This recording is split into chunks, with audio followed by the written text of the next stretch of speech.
Hello students, in our previous session we have seen regarding the abiotic factor, that is temperature. Now you know that there are different abiotic factors which influence a particular habitat.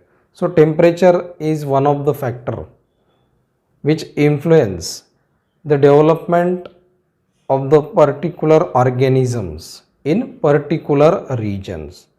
Now in this session we are going to learn regarding the remaining abiotic factors which influence the habitat.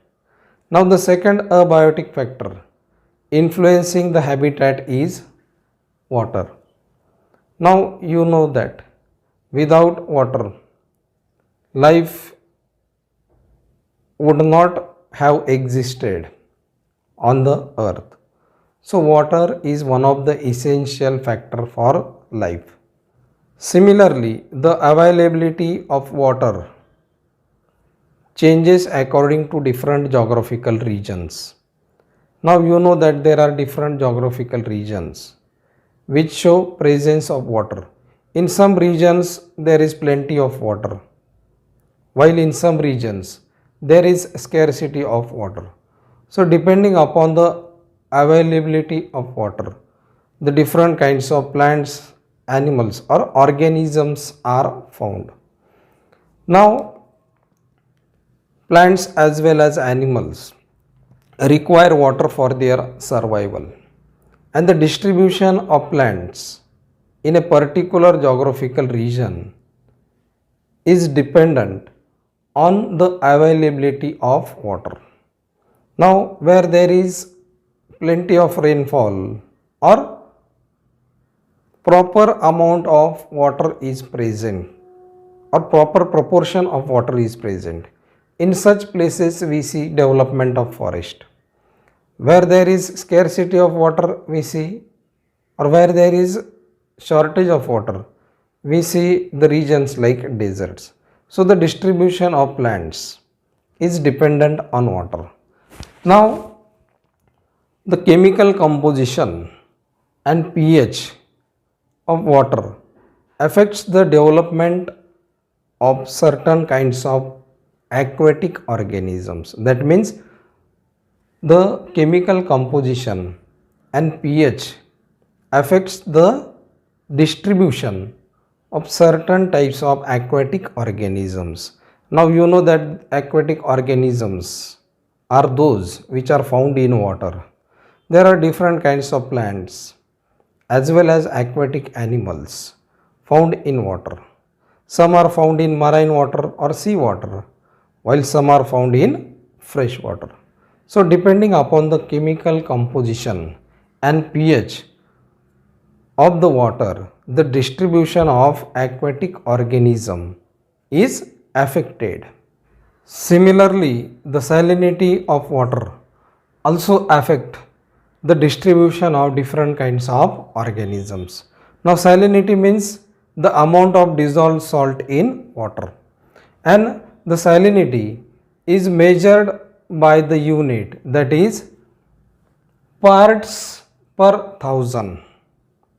So inland waters show less than 5 ppt, that means parts per thousand. Then sea water shows 30 to 35 parts per thousand. Similarly, the hypersaline lagoons show 100 parts per thousand. So the salinity varies according to the different water bodies.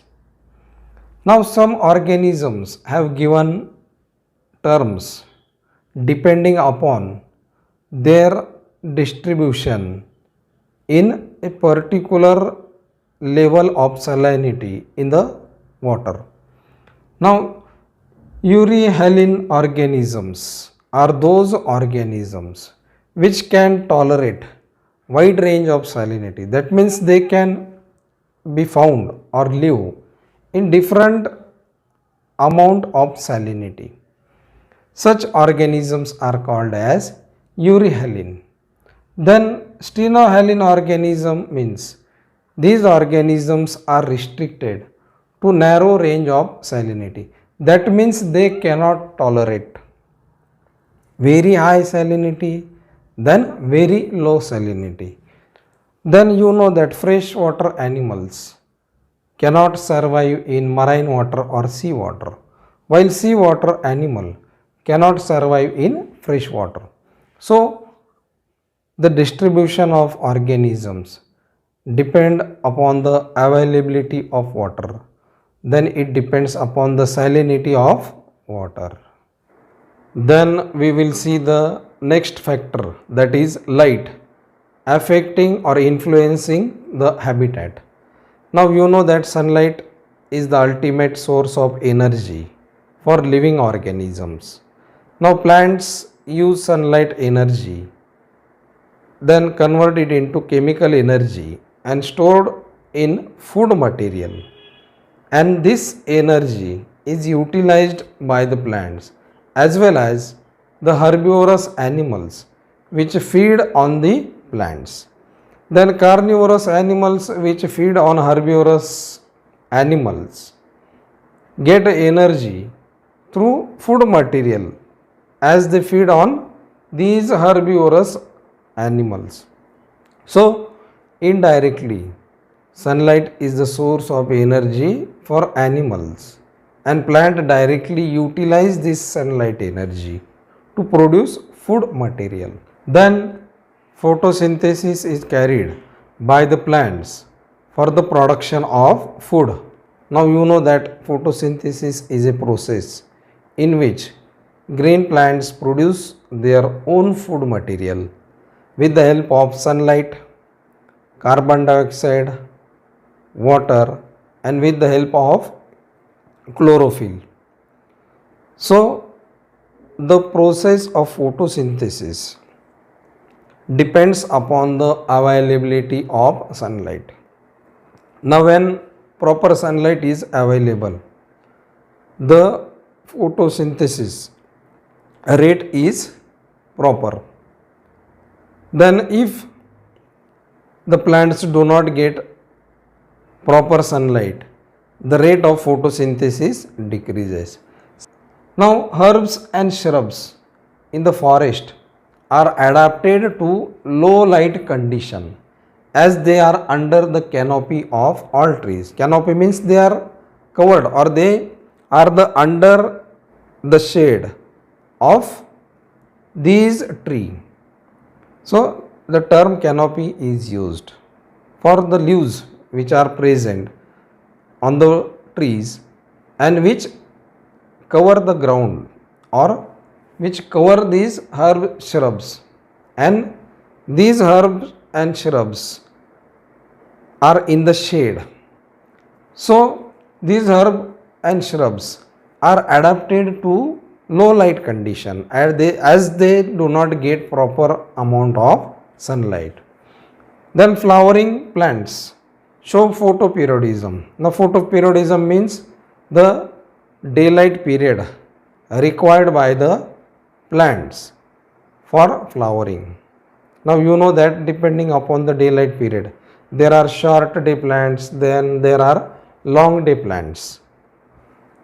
Then animals also require a particular photo period for reproductive and migratory activities. Then sunlight affects temperature. You know that when the intensity of sunlight increases, the temperature also increases.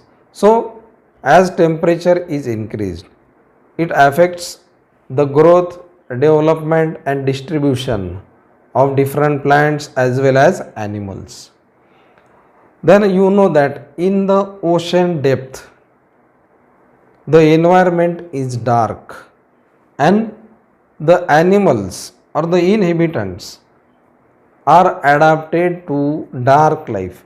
Mostly carnivorous animals live in the ocean depth which feed on different fish or different animals.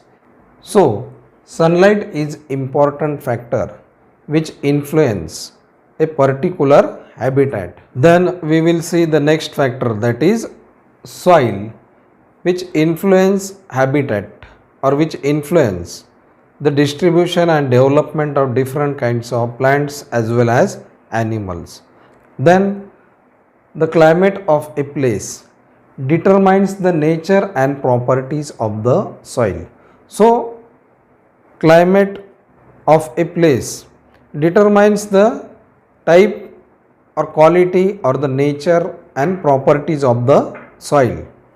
Then weathering process, then type of the soil, then pattern of the soil development, as well as the composition of the soil and the grain size of the soil differs from place to place. Similarly, the percolation of water in the soil, then water holding capacity of the soil depends upon the type of the soil and the size of the grain of the soil. You know that water percolates in the soil in a rainy season. So the percolation of water is affected by the type of the soil as well as the size of the grains found in the soil. Then you know that soil consists of different types of mineral nutrients. Then soils show different pH levels. So these mineral contents as well as the pH of the soil affect the development of particular plants.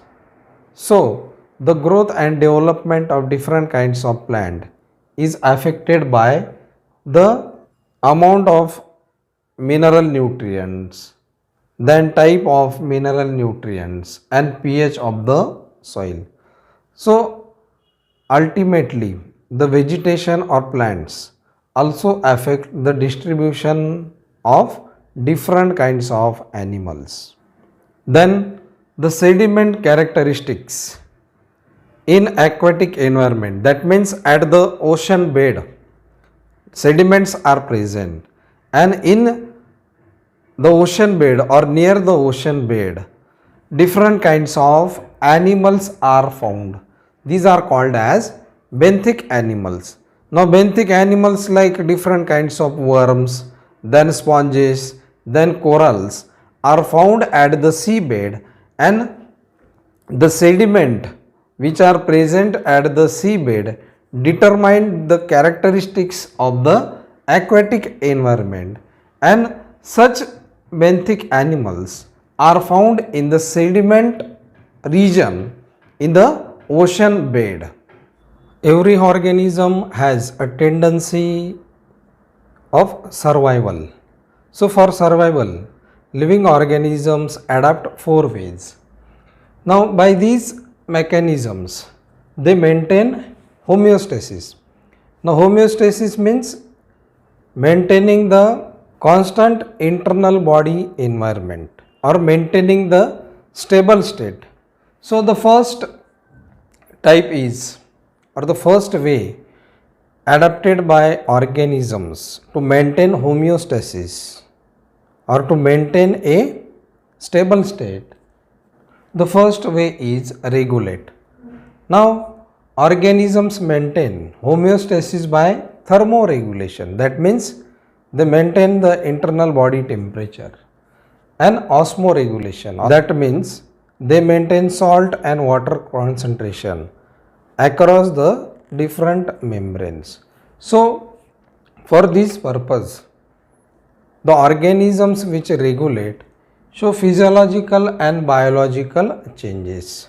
For example, mammals and birds are able to regulate their body temperature as well as osmotic concentration though there is change in the environment. So such organisms can regulate. Then the second one or the second way is conform. Now conform means organisms cannot maintain constant internal environment, body temperature or osmotic concentration keeps on changing with the environment. That means when there is change in the temperature of the environment. These organisms cannot maintain their constant internal body environment. That means they cannot maintain their body temperature or osmotic concentration. And these organisms show a limited range of conditions. So these organisms simply conform. For example, in aquatic animals, their osmotic concentration changes according to the surrounding osmotic concentration. That means they are only conformers. They cannot maintain constant internal environment. Then the third way adapted by the living organisms for their survival is migrate.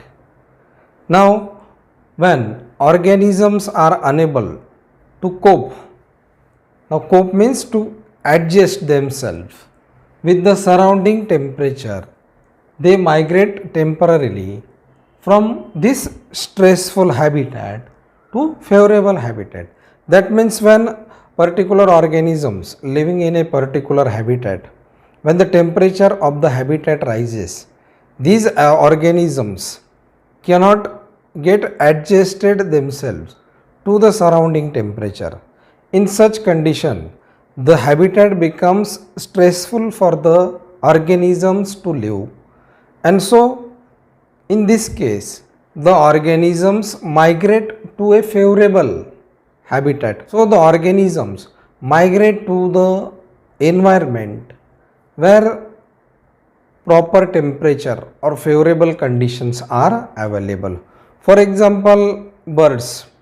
Birds travel to far distance in search of favorable environmental conditions. So when winter becomes severe, the birds migrate to long distances where favorable conditions are present.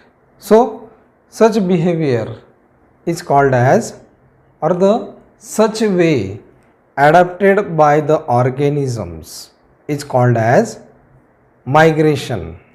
Then the fourth way adapted by the living organisms for their survival is suspend. Now suspend means it is suspending life activities for a particular period to cope up with stressful conditions. Now in suspend, life activities are suspended for a particular period to cope with stressful conditions. For example, seed dormancy. Now you know that seed dormancy is a phenomenon when the growth of embryo in the seed is temporarily stopped or it is slowed down, as well as the metabolic processes slow down due to presence of unfavorable conditions. Now when favorable conditions return, that means presence of water as well as presence of soil, the growth of embryo again starts. So the seed dormancy is a phenomenon carried by the seeds when unfavorable conditions are present for seed germination. Then hibernation and estivations are the two phenomena shown by different kinds of living organisms or animals. For example, first one is hibernation. Now hibernation is found in polar bear or other organisms. Now hibernation is a winter sleep.